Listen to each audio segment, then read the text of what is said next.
Une voix qui porte, des idées concrètes, des propos qui résonnent. Benoît Dutrisac, déstabilisant, juste comme on aime. Antoine Robitaille est avec nous. Monsieur Robitaille, bonjour. Oui, bonjour Benoît, comment vas-tu? Ça va bien. J'aimerais qu'on commence avec Gabriel Nadeau-Dubois et PSPP à tes articles sur M. Clich-Rivard. C'est intéressant, ça. C'est un dossier qui est plus important qu'il n'en paraît. Oui, parce que c'est des avocats qui sont aussi députés. Moi, j'en ai trouvé deux, là, parce que j'ai fait le tour de tous les partis, puis tu sais, la plupart des avocats, je dirais 99% ou 95% des avocats qui sont députés, ils pratiquent pas, là, Benoît, ils renoncent à leur pratique, c'est compliqué. Et là, il y en a deux. Il y a Guillaume Clich-Rivard qui est critique en matière d'immigration.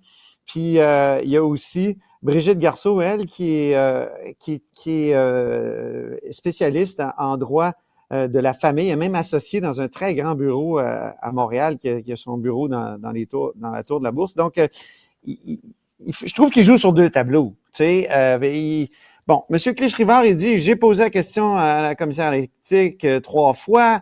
Ben là, on se rend compte que il trouvait qu'il était dans une situation compliquée, donc délicate, vu qu'il posait la question à un commissaire à l'éthique. Toi, Benoît, vas-tu voir le commissaire à l'éthique quand tu sais qu'il va dire que tout est correct? Donc, tu sais, c'est clair qu'on le consulte quand ça va pas. Or, le commissaire à l'éthique lui a donné un avis, puis j'ai pas accès à l'avis. Mais ce qui est sûr, c'est que M. Clich-Rivard, il y a une PME dans le domaine du droit de l'immigration. Il y a 5 à 10 employés qui travaillent pour lui.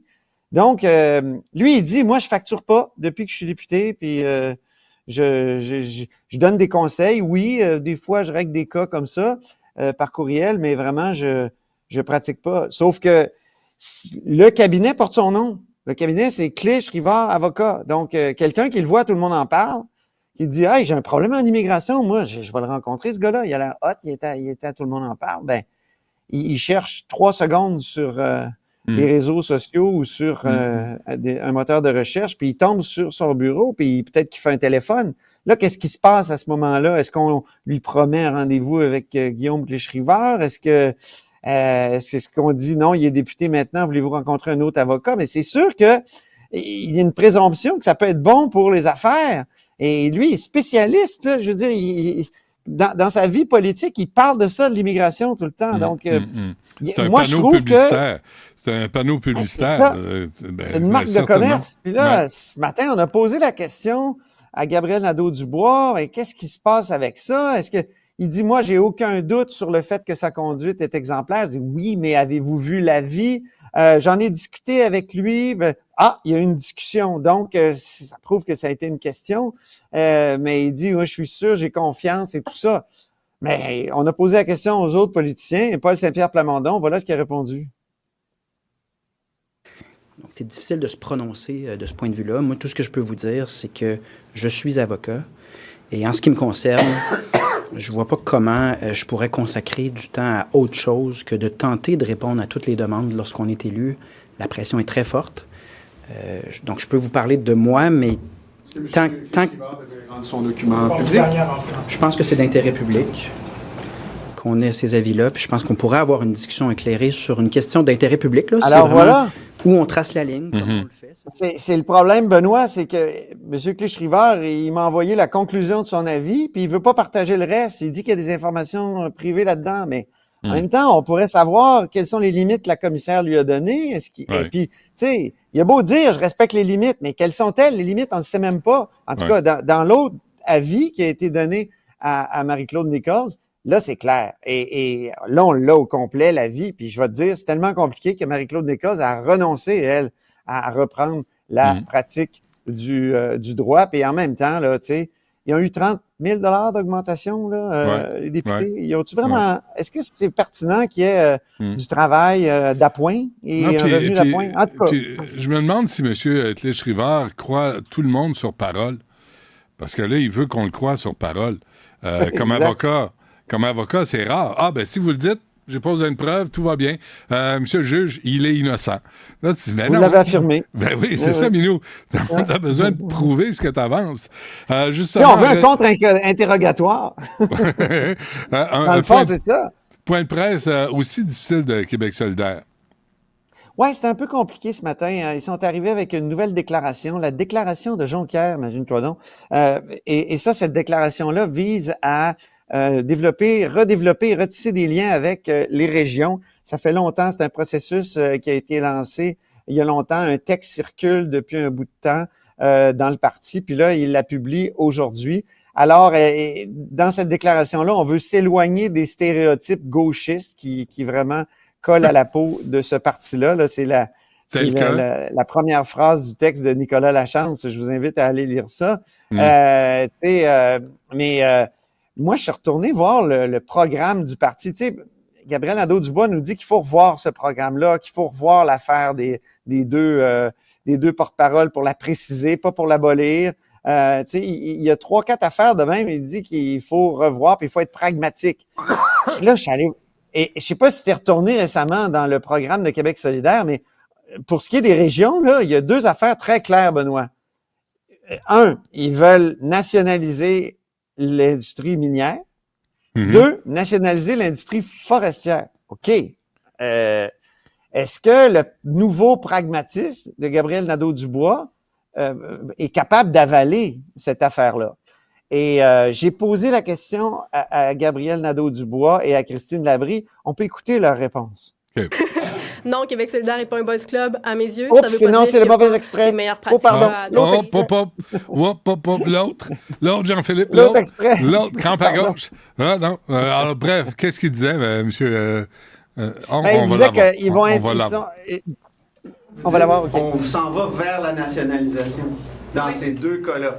Quels sont les échos? Vous verrez qu'il y a plus de nuances dans la déclaration de Saguenay, précisément parce qu'on s'est mis à l'écoute des acteurs sur le terrain.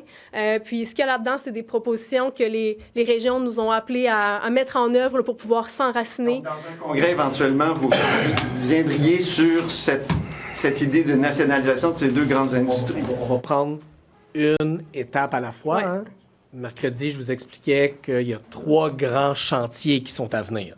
Puis ils vont avoir lieu un à la fois. Donc, en notre Conseil national de Saguenay, ce sera débattu, ce sera sans doute également amendé. Ouais. Je m'attends à ce qu'il y ait des vrais... Alors, c'est ça. C'est un texte qui va être amendé, mais en même temps qui vient en contradiction avec le programme du parti, qui, lui, est une sorte de Bible. Là. Écoute, Benoît, ils ont commencé à écrire ça en 2006. Hey boy. Et ça a pris 10 ans à écrire. Ça a pris 10 ans à écrire le programme. Je me souviens, moi... J'étais reporter au Devoir, puis j'étais toujours celui qui était délégué à aller au congrès du petit parti Québec solidaire. Là, je les écoutais discuter du programme. Et écoute, c'est un travail studieux. Mais là, J.K. Rowling a écrit toute sa série d'Harry Potter en moins de temps que ça. Oui, Il faudrait peut-être qu'il allume un peu Québec solidaire. Mais là, il faut que tu écrives en collectif, là. Ah, je sais pas si tu as Dieu. déjà vu comment ça s'écrit, un programme de parti, mais c'est compliqué. Il faut que les gens s'entendent, qu'il y a des instances, puis tout ça. Puis en plus, à Québec solidaire, c'est encore plus compliqué. Ouais. Donc, ça a pris 10 ans à écrire. Mais, tu sais, là-dedans, on dit qu'il faut dépasser le capitalisme aussi.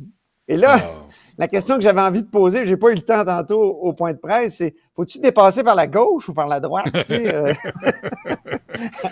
Alors...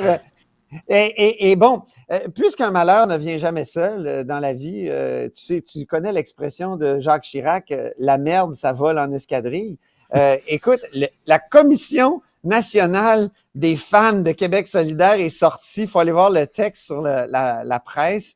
Elle affirme qu'il est impératif de laisser parler des femmes et d'arrêter de museler leurs idées et leurs interventions. Là, la question a été posée à Mme Labrie. Tantôt, elle a dit, écoutez, moi, je suis impliquée à Québec solidaire, je peux vous dire que c'est pas le cas. C'est le parti qui a les meilleures pratiques féministes en ce moment. Est-ce que ces pratiques-là sont parfaites? Bien sûr que non, on peut toujours faire mieux. Puis là, j'ai pensé à cette expression « boys club » qui a été utilisée dans Le Devoir par une chroniqueuse. Je me souviens plus exactement de son nom. Madame Cossette, je pense. Et elle a dit, c'est un boys club, c'est rendu un boys club Québec solidaire. Puis là, j'ai posé la question à Christine Labrie. Ça, c'est l'extrait qu'on a...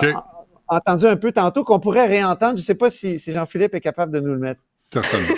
Non, Québec solidaire n'est pas un boys club à mes yeux. Ça ne veut pas dire qu'il n'y a pas des meilleures pratiques là, à adopter pour s'assurer que c'est un lieu d'épanouissement pour tout le monde, notamment les femmes au sein du parti. Est-ce que c'est plus difficile de s'enraciner? Reposer la don? Oui. Alors, voilà. Donc, Et Gabriel ça, Nadeau-Dubois de dire t'es aussi bien de dire ça. T'as intérêt à parler de même. Ça marche pas. Il dit qu'il n'avait pas l'air à vouloir embarquer. Il ne voulait pas la mansplaner, comme on dit. Pas M. Sourire ce matin. Dernière affaire, rapidement, avant qu'on se quitte. Un mot sur le départ de Manuel Diane. Ben oui, il paraît que ça n'a pas rapport avec la politique. Moi, j'ai fait plusieurs téléphones. C'est vraiment des questions familiales qui conduisent Manuel Diane à partir... Ça se peut, hein? On la connaît, la famille de Manuel. Puis, tu sais, Québec-Montréal, là, juste ça, là, c'est difficile. Ça fait 6 ans. Ça fait 6 ans aussi qu'ils sont au pouvoir. Ben, c'est sûr que ça use. Là. Il y a bien des gens qui partent, mais c'est pas nécessairement en claquant la porte en disant que les caquistes, ils n'en peuvent plus ou que la CAQ en peut plus. Non, ça doit être dur sur une famille vivre ça. Là. Puis, c'est pas la première fois. Puis, bon, souhaitons que ça aille mieux. Mais le choix de...